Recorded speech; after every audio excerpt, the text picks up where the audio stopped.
কিরে অপূর্ব, কাজ শেষ নাকি? হ্যাঁ রে, কাজ শেষ হলো। আজকে খুব চাপ ছিল। বন্ধু, এখন তো যাওয়া চলবে না, বস যে তোকে ডেকেছে। বস ডেকেছে এখন? কি জন্য কিছু জানিস?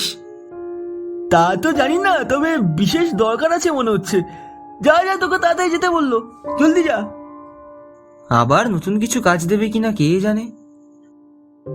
আমি আর এরপর সময় নষ্ট না করে মনের বিরক্তি চেপে রেখে বসের ঘরের দিকে এগোলাম। বস চেয়ারে বসে মন দিয়ে কিছু কাগজ একটা খামে ঢোকাচ্ছিল। আমাকে দেখেই বললেন, ও অপূর্ব, প্লিজ ভেতরে এসো। ঘরের ভেতরে ঢুকে স্যারের টেবিলের কাছে গিয়ে জিজ্ঞাসা করলাম, স্যার বিকাশ বলল কিছু বিশেষ দরকারে আপনি আমাকে ডাকছিলেন? ঠিকই বলেছ, বিশেষ দরকারি বটে। স্যার আমাকে হাত দেখিয়ে চেয়ারের দিকে বসতে বলে একটা খাম আমার দিকে এগিয়ে দিল।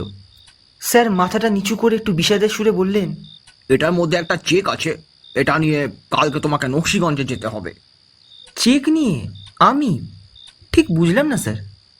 আসলে তুমি যে পোস্টে 2 মাস ধরে কাজ করছো, ওই পোস্টে 2 মাস আগে নীলিমা নামে একটি মেয়ে কাজ করতো। এই কোম্পানি দাঁড় করানোর পিছনে ওর বিশাল ভূমিকা ছিল। মেয়েটি ছিল যেমন সৎ, ঠিক তেমন পরিশ্রমী। বাবাকে বাড়িতে একা রাখবে না বলে রোজ নকশিগঞ্জ থেকে যাতায়াত করতো। কিন্তু হঠাৎ করেই অফিসে আসা বন্ধ হয়ে গেল। অফিসে আসছে না দেখে নীলিমার নাম্বারে কতবার ফোন করেছি, কিন্তু সব সময় সুইচ অফ। পরে ভেবেছি হয়তো বেটার অপরচুনিটি পেয়েছে, তাই ছেড়ে দিয়েছে। আমি যেন কষ্ট না পাই তাই আর কিছু বলেনি। ওর যা কোয়ালিটি আমি জানতাম ও জীবনে উন্নতি করবে। এরপর তো তুমি কোম্পানিতে জয়েন করলে। তোমার আর আমার সকল ভাই বোনেদের পরিশ্রম আর মেধার জন্য আমাদের কোম্পানি একটা ভালো জায়গা করে নিয়েছে। ইভেন 3টে নতুন প্রজেক্টও হাতে এসছে। তাই ঠিক করেছি যে নীলিমাকে কিছু দিই। কোম্পানি যখন শুরু করেছিলাম তখনও অনেক কোম্পানিতে কাজ করেছে। আজ যখন ভালো জায়গাতে পৌঁছেছি, তখন ও কৃতিত্বকে অস্বীকার করলে ঈশ্বর ক্ষমা করবেন না। আপনি একদম ঠিক কথা বলেছেন। আমি কোম্পানিতে জয়েন করি আগের কাগজ ঘাটতেই দেখেছি যে আমার পোস্টে আগে যে ছিল, মানে নীলিমা কি ভালোভাবে কোম্পানি উন্নতির দিকটা দেখেছে। সে তো একদমই ঠিক। আসলে আসলে বলুন না স্যার। আমি যাব ভেবেছিলাম, কিন্তু একটা বিশেষ কাজে আটকে পড়েছি। আর এই আনন্দ মুহূর্তে নীলিমার কৃতিত্বের স্বীকৃতি না দিলে তার কোনো মানেই হয় না। তাই তুমি যদি কাইন্ডলি ওর বাড়িতে গিয়ে চেকটা জমা করে আসো তাহলে খুব ভালো হয়। নীলিমা যে পোস্টে কাজ করে গেছে আর এখন যে কাজ করছে, তার হাত থেকে সম্মান পাওয়ায় অনুভূতি একদম অন্যরকম। মানে তাই আর কি বলছিলাম। তা তো বেশ, কবে যেতে হবে বলুন না। এই নাও, এটা হলো নীলিমার বাড়ির ঠিকানা। কালকে তো শনিবার, তুমি সকালে গিয়ে সন্ধ্যার মধ্যেই বাড়িতে চলে আসতে পারবে। আর রোববার বিশ্রাম করে একেবারে সোমবার দিন অফিসে জয়েন করবে। আর অবশ্যই ওখানে গিয়ে নীলিমার সঙ্গে আমায় কথা বলাবে। দুষ্টু মেয়েটাকে ওখানে বকুনি দিতে হবে আর কি। অবশ্যই কথা বলবো স্যার, নিশ্চিন্ত থাকুন। আমি তাহলে এবার বাড়িতে যাই স্যার। অবশ্যই অবশ্যই, সাবধানে যাও। Good night. পরের দিন সকাল সকাল রওনা হলাম নকশিগঞ্জে, নীলিমার বাড়ির উদ্দেশ্যে। নকশিগঞ্জ জায়গাটি হলো কৃষ্ণনগরের দিকে। ট্রেনে করে যেতে যেতে কেবল ভাবছিলাম নীলিমা কিভাবে কতটা কষ্ট করে একা একা রোজ এই পথে যাতায়াত করত। না জানি এমনি কত নীলিমা নিজেকে এবং তার সংসারকে একটু ভালো লাগবে বলে কত কষ্ট করছে। এইসব ভেবেই নীলিমা তথা সকল মেয়েদের প্রতি আমার সম্মানটা কয়েক গুণ বেড়ে গেল।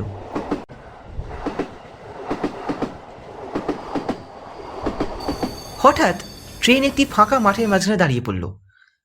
কামরার আরো কিছু মানুষের আলোচনা থেকে বুঝতে পারলাম অবস্থা সুবিধের নয়।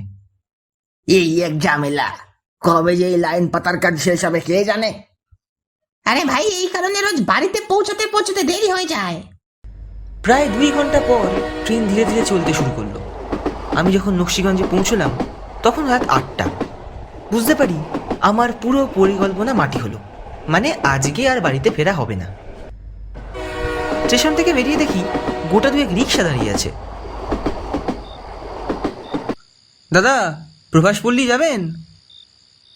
হ্যাঁ দাদা, কেন যাব না, উঠে আসুন। চটপট গিয়ে রিক্সাতে উঠলাম।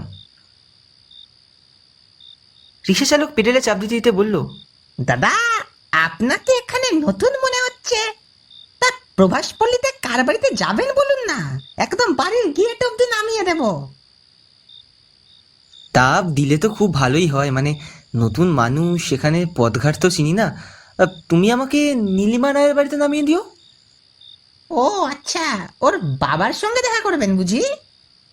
না না, নীলিমার সঙ্গেই দেখা করব। চালক রিকশার গতি কমিয়ে পিছনে তাকিয়ে আমাকে দেখে বলল, নীলিমার সঙ্গে কিভাবে দেখা করবেন?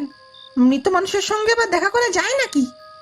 আমি এই কথাটা শুনে যার পরনাই অবাক হলাম। মৃত? মৃত মানে? এ কি, আপনি জানেন না নাকি? নীলিমা তো সুইসাইড করে মারা গেছে, তাও 2 মাসের বেশি। এই কথাটা শুনে নিমেষে মনটা বিমর্ষ হয়ে গেল। নীলিমার মতো একটা মেয়ে সুইসাইড করতে পারে যেন বিশ্বাস হচ্ছে না। এই জন্যেই তবে আরো অফিসে যায়নি। সুইসাইড করলো, কিন্তু কেন? কিন্তু নীলিমা সুইসাইড করলো কেন? ও আমি কি করে বলবো? নীলিমার বাবাটাও শুনেছি পাগলের মতো হয়ে গেছে, একা একাই কার সাথে যেন কথা বলে। আসলে আসলে কি বলো? রিক্সা চালকটি যেন কিছু বলতে গিয়েও জানা কিছু ভয়ের কাছে বশ্যতা স্বীকার করে চুপ করে গেল। কিছু সময়ের মধ্যেই একটি বাড়ির কাছে থামিয়ে রিক্সা চালক বলল, ওই যে নীলিমাদের বাড়ি।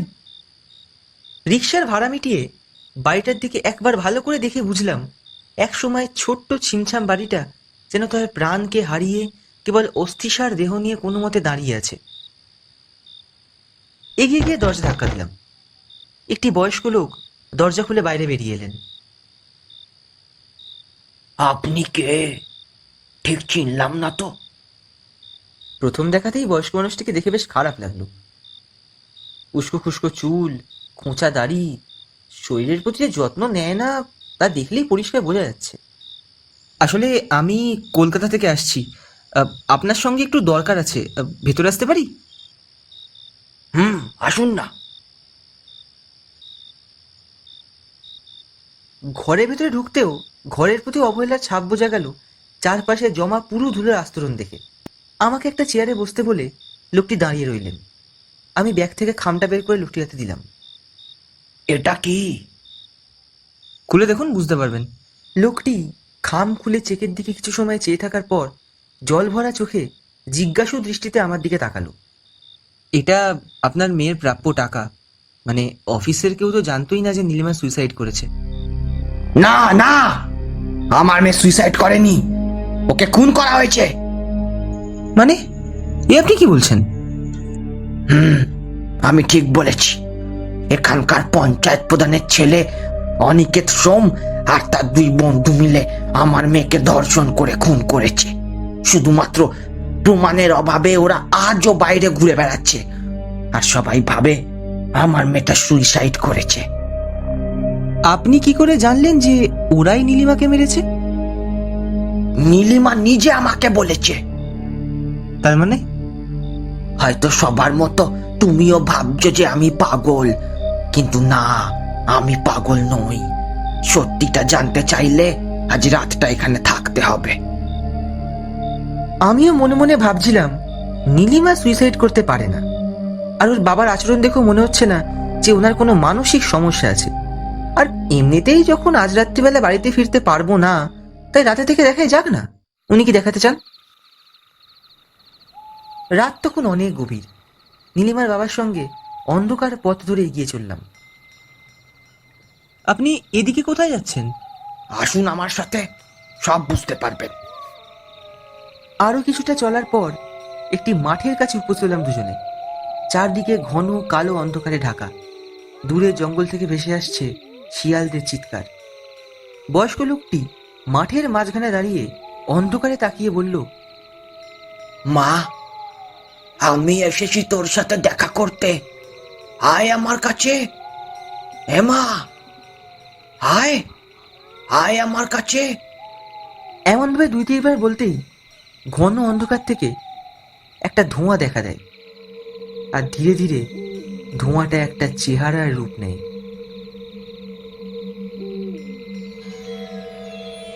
নীলিমা। নীলিমাকে চিনতে আমার ভুল হয়নি। অফিসের স্টাফ অ্যালবামে ওর ছবি আমি দেখেছি। আমাদের জানা জগতের বাইরেও যে অনেক কিছু আছে, আজ তা বুঝলাম। এবার আমার কথা বিশ্বাস হলো? নীলিমা, আমি অপূর্ব। তুমি যে অফিসে যে পোস্টে কাজ করতে, সেখানে এখন আমি কাজ করি। আমাদের স্যার তোমার প্রশংসা করে। আমরা কেউ জানতাম না যে তুমি আর এই পৃথিবীতে নেই। স্যার মানে আজও ভাবে যে তুমি কোনো একটা বেটার অপরচুনিটি পেয়ে গেছো। নীলিমা আমার দিকে কিছু সময় তাকিয়ে থাকার পর বলল, জীবনে অনেক কিছু করার ছিল, কিন্তু কিছু মানুষের জন্য আর তা হলো না। কি হয়েছিল তোমার সাথে? আমাকে বলো, আমি শুনবো।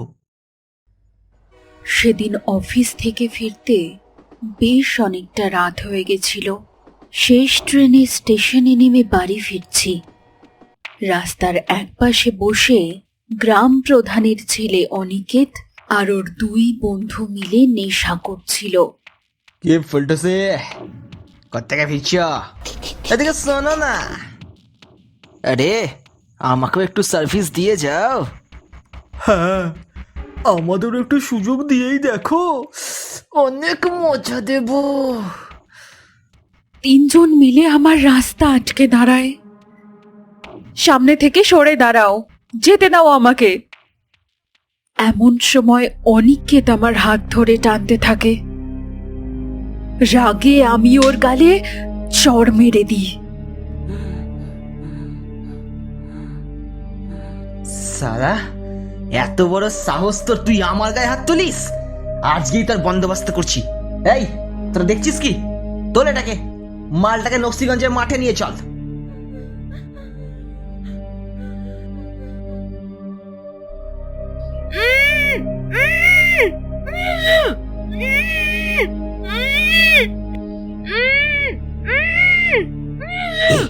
মোটা চেপে ধর, ধর ধর ধর। ওহো, কি ফিগার বাইরি! ছেড়ে দাও আমাকে, আমার এই সর্বনাশ করো না, করো না। আমি ছাড়া আমার বাবার কেউ নেই। প্রথমে আমি আমি প্রথমে আমি আমি প্রথম আমি প্রথম আমি। এরপর ওরা তিনজন আমাকে এই নকশিগঞ্জের মাঠে এনে হায়নার মতো ঝাঁপিয়ে পড়ে, আর এখানেই গলা টিপে মেরে ওই বট গাছে আমায় ফাঁসি দিয়ে ঝুলিয়ে দেয়, যেন মৃত্যুটা সুইসাইড মনে হয়। আমার বাবা কখনোই বিশ্বাস করেনি যে আমি সুইসাইড করতে পারি। আমার মৃত্যুর 3 দিন পর একদিন রাতে বাবা এখানে আসে আর আমার দেখা পায়। আমার আত্মা এখনো এখানেই আটকে আছে, আমি এখনো মুক্তি পাইনি। আমি সব শুনে অবাক হয়ে থাকি, আর সঙ্গে সঙ্গেই রাগে আমার শরীর জ্বলতে থাকে। আমি অনেকবার পুলিশের কাছে গিয়ে বলেছি যে নীলিমার আত্মা এখানেই আছে, কেউ আমার কথা বিশ্বাস করেনি। সবাই ভাবে আমি পাগল। নীলিমা, তুমি ওদের শাস্তি দিচ্ছ না কেন? আমি ওদের শাস্তি দিতে চাই, কিন্তু আমি এই জায়গা ছেড়ে তো বেরোতে পারি না। যদি আমি ওদের এখানে নিয়ে আসি? তুমি তুমি পারবে? অবশ্যই পারবো। ওরা কোথায় আড্ডা দেয় শুধু বলো, কালকে রাতেই ওদের এখানে নিয়ে আসবো।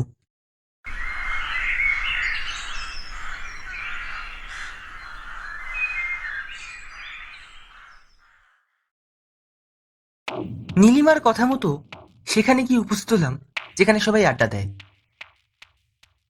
আচ্ছা, এখানে নকশিগঞ্জের মাঠটা কোথায়? তুই কে বে? তোকে এখানে নতুন দেখছি, এত রাতে কি দরকার? অ্যাকচুয়ালি আমি একটা পত্রিকা থেকে আসছি। আসলে নীলিমা রায়ের খুনের বিষয়ে খবর পেয়েছি। এটা শুনতেই অনিকেত থতমত খেয়ে গিয়ে বলে, নীলিমা খুন মানে? ও ও সুইসাইড করেছে? না না, আমার কাছে খবর আছে নীলিমাকে খুন করা হয়েছে, আর তার খবর আজ রাতেই একজনের কাছে পাবো। সেই তোমাকে নকশিগঞ্জের মাঠে দেখা করতে বলেছে। এইসব শুনে অনিকেত আর ওর দুই বন্ধু নেশা যেন নিমেষে কেটে যায়। আচ্ছা, আমরা আপনাকে ওখানে নিয়ে যাচ্ছি, চলুন না। এরপর অনিকেত আর দুই বন্ধু আমাকে সঙ্গে নিয়ে নকশিগঞ্জের মাঠে উপস্থিত হয়। কোথায় আছে এই লোক? এখানে তো কেউ নেই, ফাঁকা। ঠিক এমন সময় অন্ধকার থেকে নীলিমার ছায়া দেখা দিয়ে বলে, আমি আছি তো।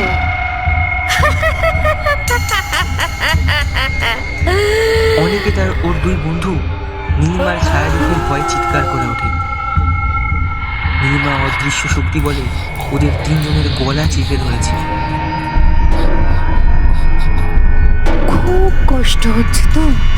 আমার সেদিন কতটা কষ্ট হয়েছিল ভেবেছিলি? আমার মরার পর আমার বাবার কি হবে ভেবেছিলি?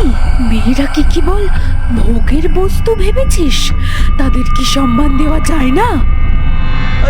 ছেড়ে দাও, আর ভুল হবে না। তোদের ছাড়লে আরো অনেক মেয়ের ক্ষতি হবে। এই বলেই নীলিমা তিনজনের ঘাড় মুটকে দেয়। তিনজনের নিষ্প্রাণ দেহ মাঠে পড়ে থাকে। নীলিমা আমার কাছে এগিয়ে এসে বলে, আজ তোমার জন্যই আমার মুক্তি হলো। ভালো থেকো। আর আমার বাবাকে দেখো। বাবা, তুমিও ভালো থেকো। আজ তোমার মেয়ে মুক্তি পেল। নীলিমার বাবা চোখের জলে মেয়েকে বিদায় জানায়, আর তার ছায়া ধীরে ধীরে বাতাসে মিলিয়ে যায়। এই ঘটনার পরের দিন সকালে কিছুটা দুঃখ আর অনেকটা আনন্দ নিয়ে কলকাতাতে ফিরে এলাম।